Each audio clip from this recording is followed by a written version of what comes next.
CP24 Money. Live now to the TMX Broadcast Center to Marcus Tzaferis, mortgage broker with Morecambe Direct. Hi, Marcus. Hi, how are you? Good. The TSX closed lower today, and everyone's complaining about those gas prices, but oil shares did retreat after rising for several days. Still, though, $95 a barrel, of course, with all this unrest in the Middle East, in Libya. How will this affect households?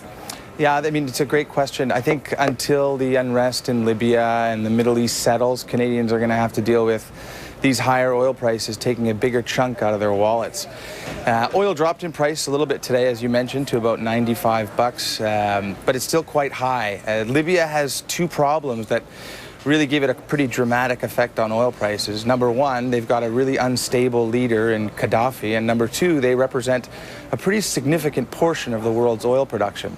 I think that at this stage, the best thing for everybody is for Gaddafi to step down, but who knows if he's listening. Right, of course, and there's international pressure on him as well. But do you think this is going to put pressure on the Bank of Canada?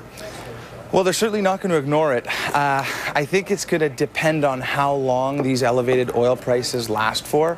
The Canadian consumers are just coming out of a recession now, and with a big headwind like higher energy costs, it could have a pretty dramatic impact. So it's definitely something that the governor of the Bank of Canada will have to consider at the next meeting. Okay, and we'll be watching it. Thanks so much for that. Thanks Marcus. Very much.